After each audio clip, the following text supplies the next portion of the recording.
I'm going to do something quite big and quite soft. What I find is I don't want to have the hair too curly, but I find that sometimes curled is the only way that you can get a lot of body. So I'm going to show you how to tease with a brush. So I never really do teasing with a comb because I find it's too nostalgic, it's a bit too 60s. So I want to do something that's actually a little bit 90s almost. So I'm going to be teasing with a pure boar bristle brush.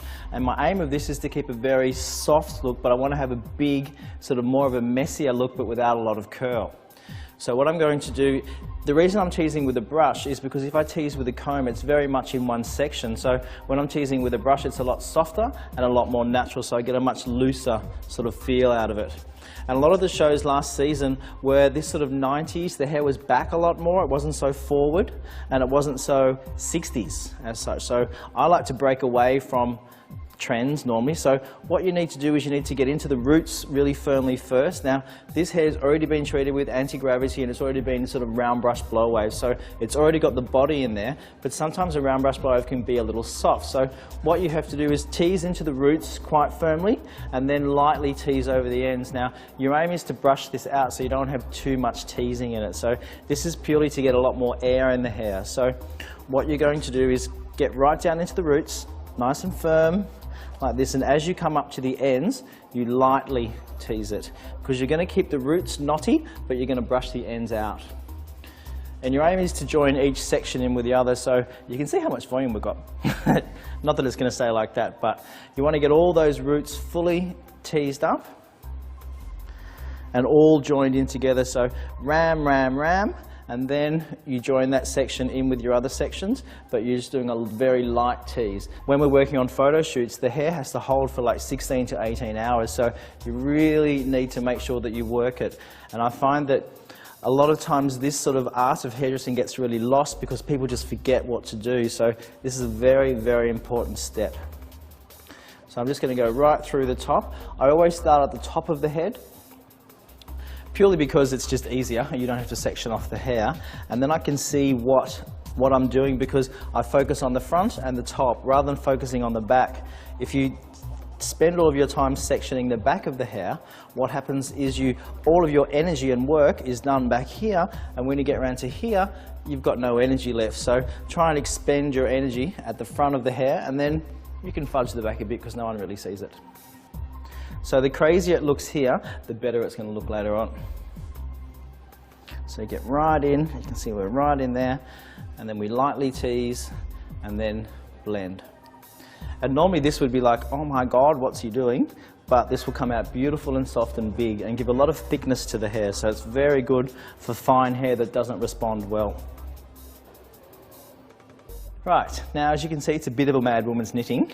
So what we're going to do now is, your aim is to brush the hair smooth, but you don't want to brush the whole thing, so you don't want to brush the roots out. So basically you're taking your ball brush and you just want to lightly go through and lightly sort of brush that hair. So you need to brush a lot of it out so that you can get the shine back in the hair again. But you want to try and leave a bit of it in, so you're just going to be brushing the outside of the hair. So it takes a bit of time, but the effect is really, really good. It actually makes curls stay in a lot better as well.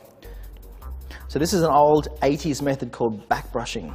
And I think it was actually taken from a victory roll. I think they used to back brush a victory roll, which was an old 40s type haircut. But as you can see, what it does is you can really mold the hair in and put a lot of texture in the hair, but you keep a very sort of full look. So the hair will be smooth, but will have a lot of body into it. I don't know if you can see this section here. So you take your brush and you smooth over the outside. So I'm being mindful not to brush sort of too much out, because the more you brush out, the less the hairstyle is going to stay in. This gives it a bit of a Catherine Deneuve.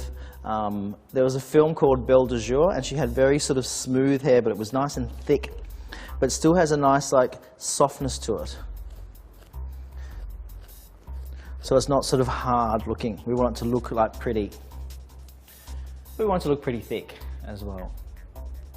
And then you can see you can really work the hair. And I don't tend to run my hands through the hair, I tend to run my hands over the hair so I can get a nice bit of body, so that hair is going to stay where it's put. We'll probably go for a bit of a middle part. but who knows really, to tell you the truth. You don't really know until the end, to tell you the truth. I think your most important thing here is the brush. You can't use a plastic bristle brush because it snaps the hair. You can't use plastic also because it creates too much electricity in the hair. So if you're creating electricity and rubbing your feet on the ground, you're going to get zaps and you're going to have frizzy hair. And the last thing you want to do is snap this long hair. You want to sort of, this tends to massage the hair a lot more than a plastic bristle brush. You can see it's nice and big, but there's a nice softness through the hair, which is really quite pretty. And young girls love big hair. Is that correct? Yes. So it's nice and big and soft, but it doesn't look artificial. Oh, I suppose it does look a bit artificial, but it's pretty. I love something that looks a bit pretty. So I'm just going to keep brushing. I think it's really important to do section by section as well. Like, don't just like ram through like a maniac. Treat each little section as a bit of a separate thing.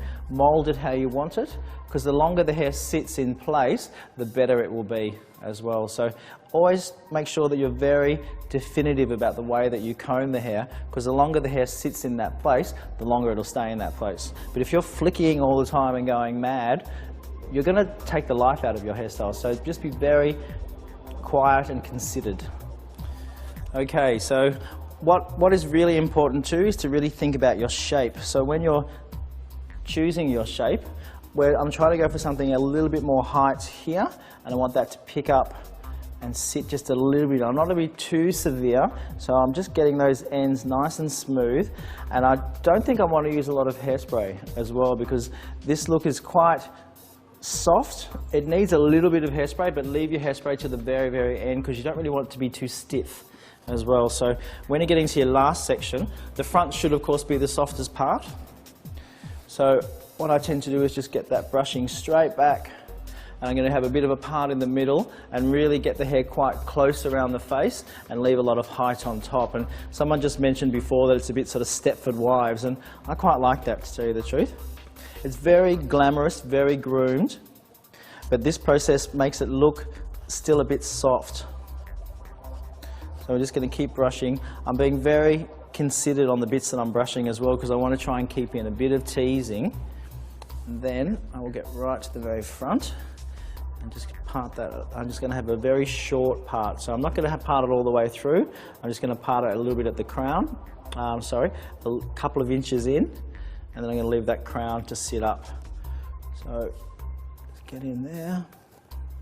I don't think it has to be too perfect, but pretty perfect.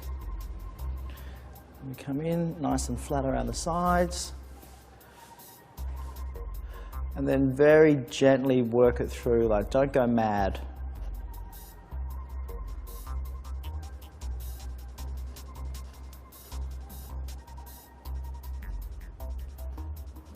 So just gently, gently working it through. I'm really just combing like one little hair at a time.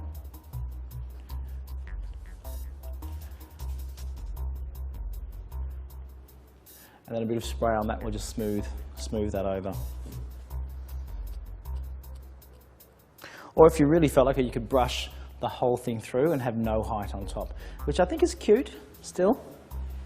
Depends what you're doing. I think photographically, you need to be a little bit bigger. And I think if you're walking down the street, you probably need to be a little bit softer, because you don't necessarily want to turn your girls into drag queens. I don't think, anyway. Okay. And then the rest of it can be done. So it's very important to get down on the level of your subject, whether she be a client or a model, and make sure that it looks to the eye, it's very nice on there. And then what we'll do is we'll finish off with the tiniest bit of spray. So that's like a very sexy, modern, biggish look that doesn't look like a drag queen. So she still looks like a girl, which I think is really important.